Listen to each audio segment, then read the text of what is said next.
Quine from PSI Metals, and he's going to talk to us about the benefits in terms of decarbonization from smart scheduling. Thank you. Thank you. Thank you very much.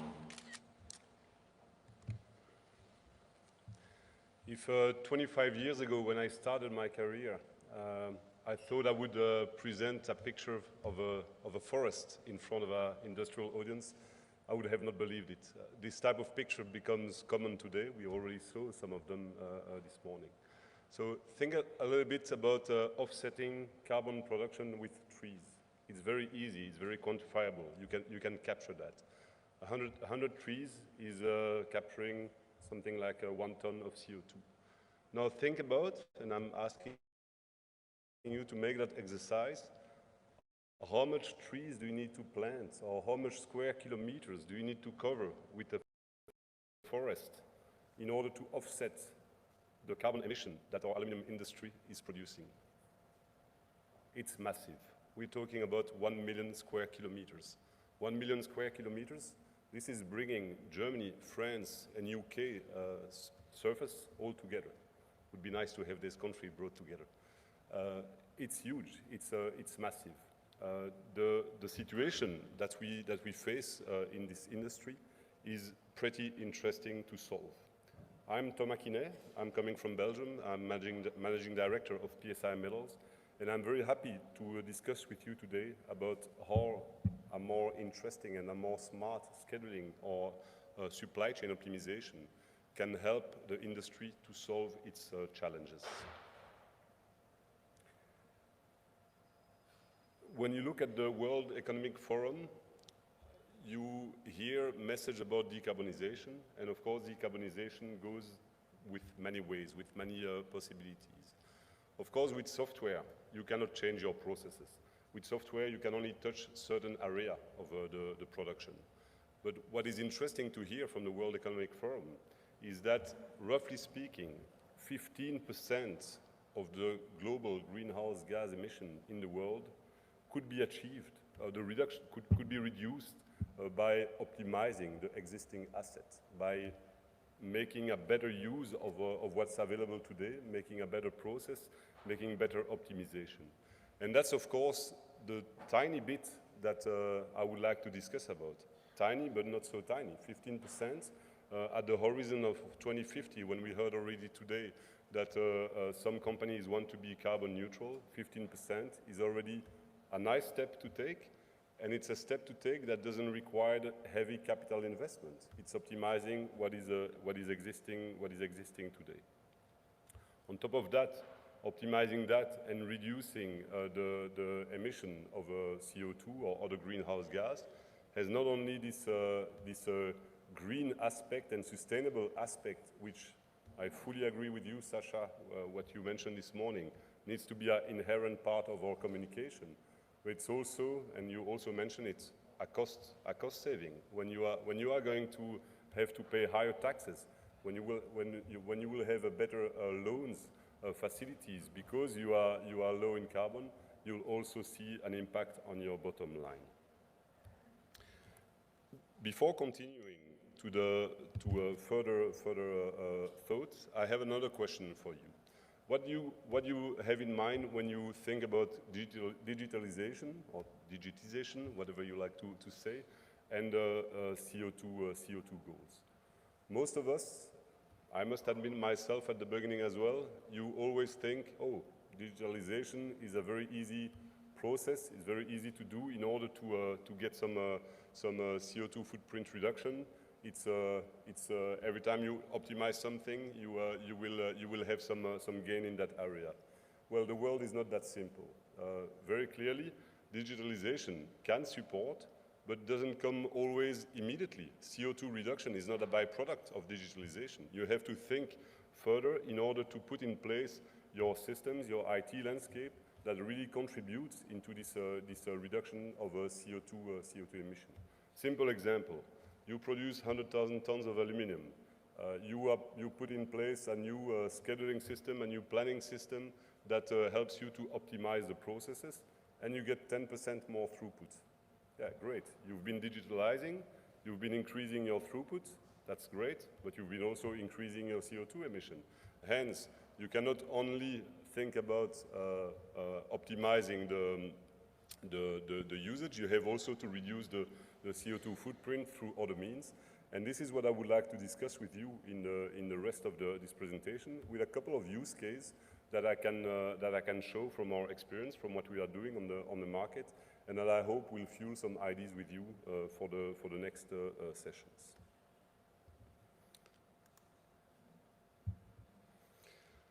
Yes, first thing first, energy. We heard about this already today in a couple of presentations.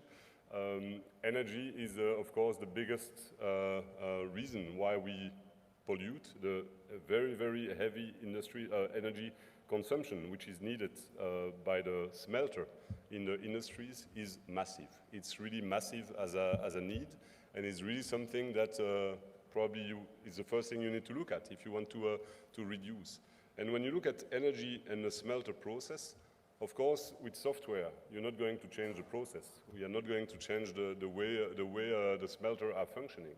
But what you can do with software, what you can do with the energy supply that you need in order to produce your aluminum is think about the source of energy, think about how to use that. And you might be lucky. You might be in one of those regions where you get very, very cheap and very green energy because solar, because of geothermal, because of other reasons. But even in those countries, if you have a peak, because everybody wakes up in the morning on a winter day and brew the coffee, dry the hair, and heat the kettle and light up the electric heater. Yeah, you have a peak, most likely even in countries that have almost full green energy supply, you will still need fossil fuel energy to use. So forecasting the energy in order to avoid those peaks, or in order to use the energy in different moments, using that information is something which makes a lot of sense to do. But you should not stop there.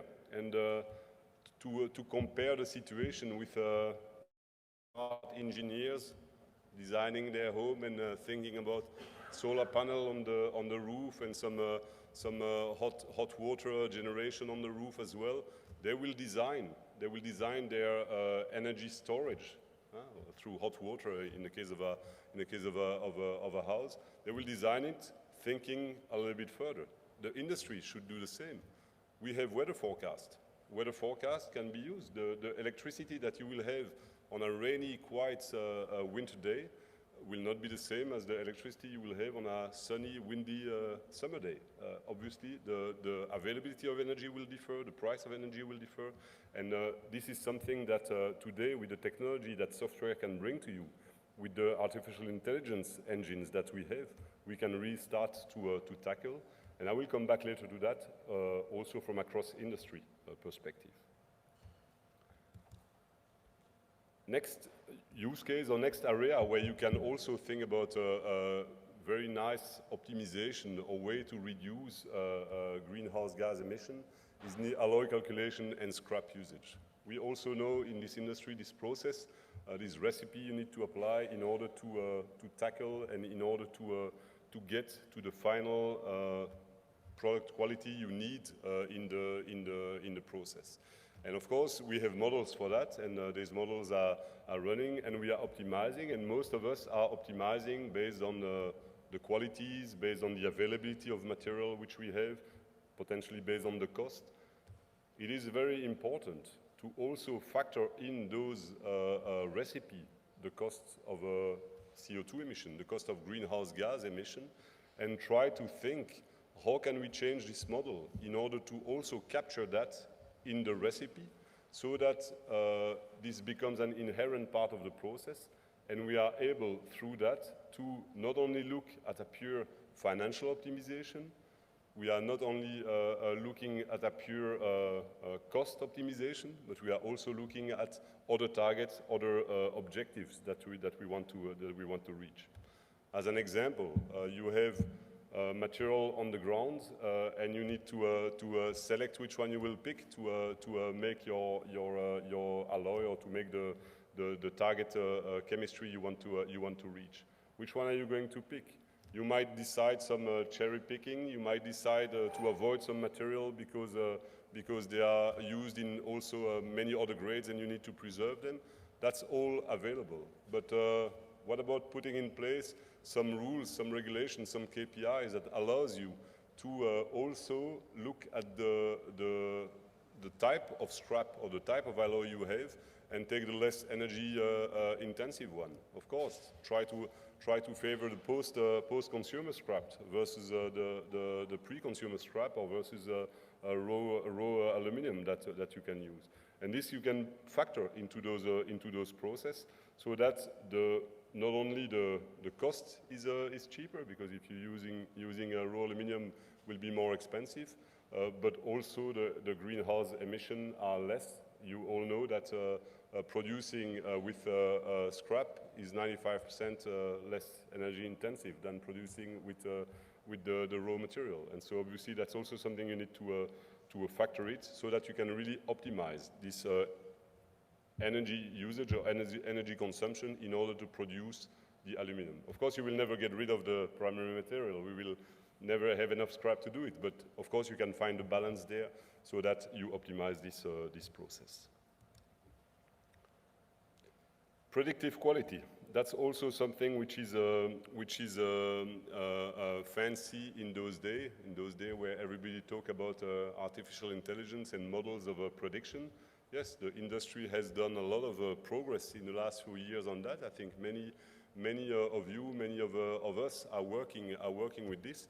And it's of course clear that in order to also reduce the emission that you can have, making sure that you hit the quality first time in the downstream process, making sure that you stop your production early enough, or stop the production of that particular material early enough if you know that you have a high risk of defect for that particular material, because you have the model accordingly associated with that. You can of course also save a lot of energy, save a lot of time as well, so that you don't process further, so that you don't push further into your supply chain something which at the end is you know that will be a defect.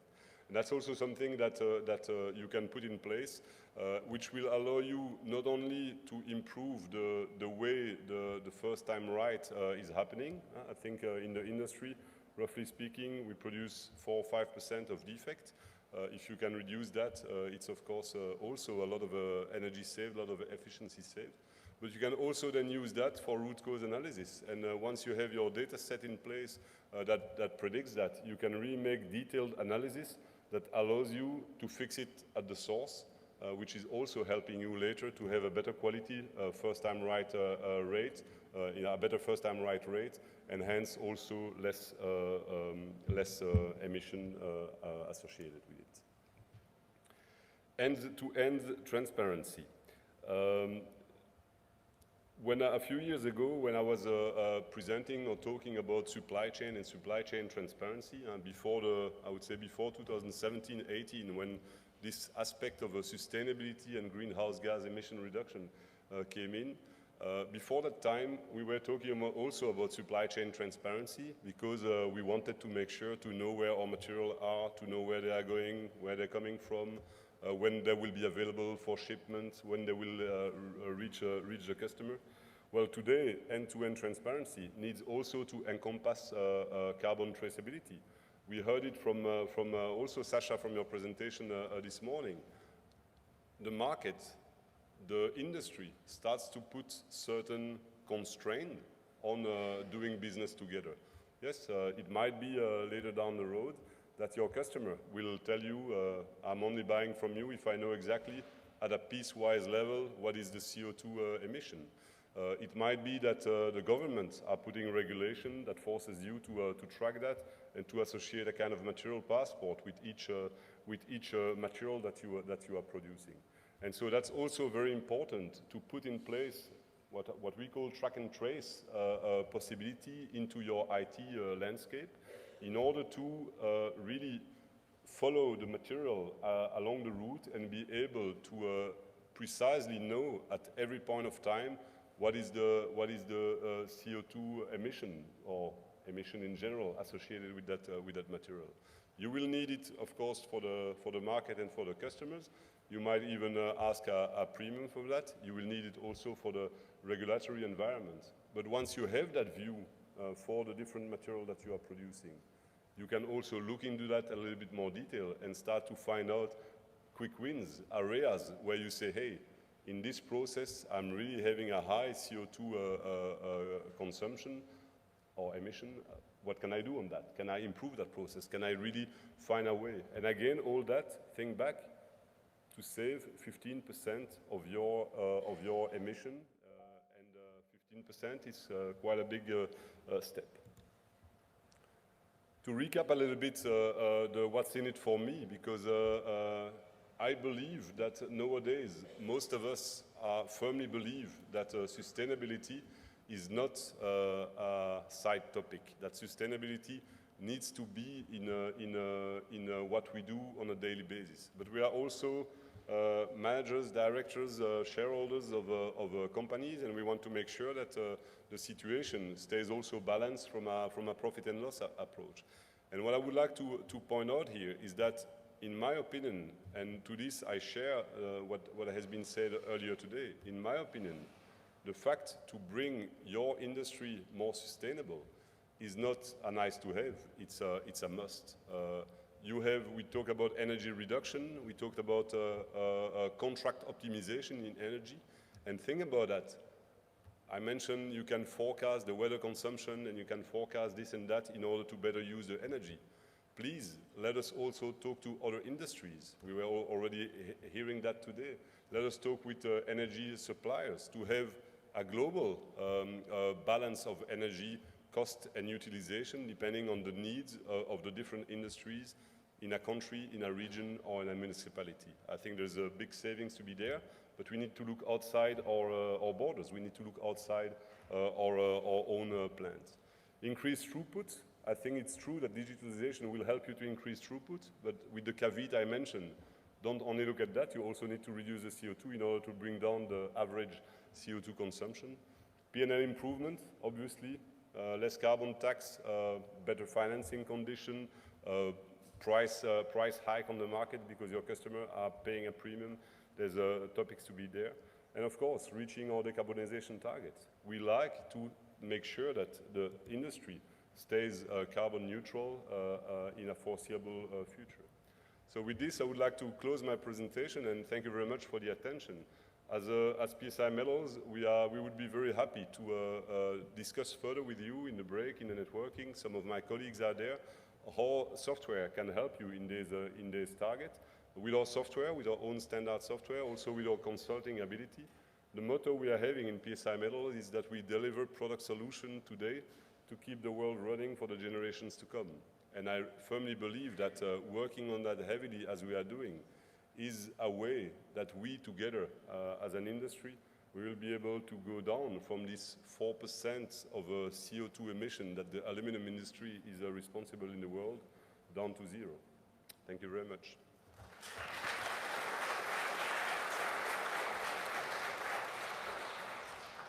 Thank you very much, Thomas. Were there any questions? I had one actually, which is just geographically as a region that you see having more potential for the PSI product or that you're focusing on in particular for growth. Not necessarily from a software perspective. Of course, as a software vendor in the metals industry and serving aluminum, we are of course present in those regions where aluminum plants are being there. So we don't have a particular regional focus. Of course, when you look at the challenges that I mentioned, the situation for those plants or those countries that are still relying heavily on fossil fuel and don't have the luxury to have green electricity yet. Of course, they have a huge gain to have because, of course, the ability to reduce the consumption would immediately impact also the CO2 emission. On the availability of green energy, green electricity, there you are more looking at optimizing the processes. So there is difference depending on the areas, but globally speaking, all aluminum producers have that challenge to solve. All clear. Thank you very much for your talk.